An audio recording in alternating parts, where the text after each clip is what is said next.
আরসির টিমরা এই সোলার ম্যাপে একটু ভালো খেলে, তো দেখতে পাচ্ছেন তারা কিন্তু প্রায় লাস্ট পজিশনে চলে আসে, মানে টপ 10-এর ভিতরে চলে আসে। আসার পর নিচের এই ঘরে তারা রোটেশনটা দখল করার চেষ্টা করে। উপরে একটা টিম ছিল দেখতে পাচ্ছেন, এজি একটা টিম। তো এখানে ফাইম এটা কিন্তু অনেক ভালো খেলার চেষ্টা করছিল, নিচে থেকে বোম মারছিল, তখন বোম ছিল না হয়তো তাদের কাছে, এই জন্য তারা এগুলো মারছিল ফ্ল্যাশ বোম।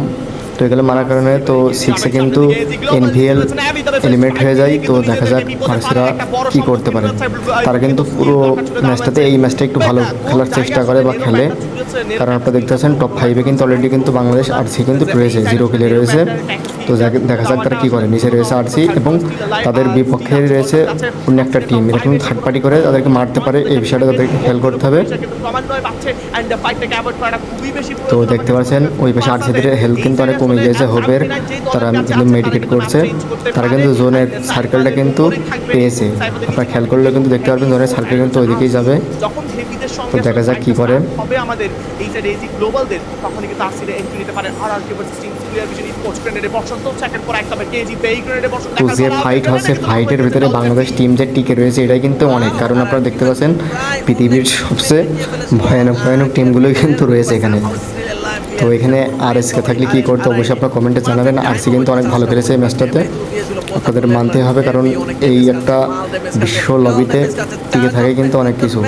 এখানে দেখতে পাচ্ছেন কী পরিমাণ ফাইট হচ্ছে, এর মধ্যে যে ওই রেড ক্লিপসের একটা কিন্তু তারা কিন্তু একজনকে ডাউন করেছে এবং কিলও কিন্তু শেয়ার করেছে।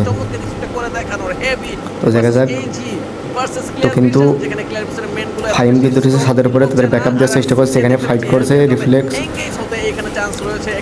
আর সেটা কিন্তু হোকরা কিন্তু ফাইট করছে, রিক্সে রয়েছে এখানে। দেখা যাক তারা কী করে, হেভিদের বিরুদ্ধে ফাইট করছে।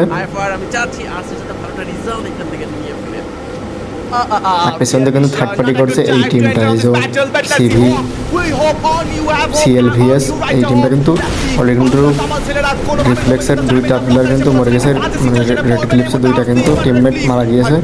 তো দেখা যাক কী করতে পারে হোপ এবং রিক্স।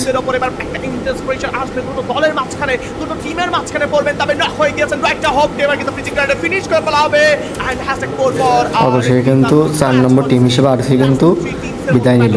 Clear vision versus AG global right now heavy স্পোর্টসের এগেইনস্ট এবার কিন্তু ফাইটটা একটা প্রপারে হলেও কিন্তু এজিদেরকে সবার আগে এলিমিনেট করতে চাইবেন, কারণ তারা কোনোভাবেই চাইবেন না একটি ফাইটের মধ্যে অন্য কোনো কেউ এন্ট্রি নেওয়া যাক। তবে এবার মুফাসাদের প্রেসার হবে, ডাবল কিল ফর মুফাসা। এবং এবার কিন্তু লাস্ট মোমেন্টের ফাইট চলবে Heavy Sports versus Clear Vision Sports, 53% versus 47%। Who is gonna win this battle? Let's see. Wow, হেভিরা কাল কিন্তু অলরেডি একটা ভুয়া লুফে নিয়েছিল, তাদের ঝুড়িতে রয়েছে একটা ভুয়া। আজকের দিনে যদি একটা ভুয়া অ্যাড করতে সক্ষম হয় হেভি, তাহলে মোটামুটি ভালো একটা confidence that's a baby team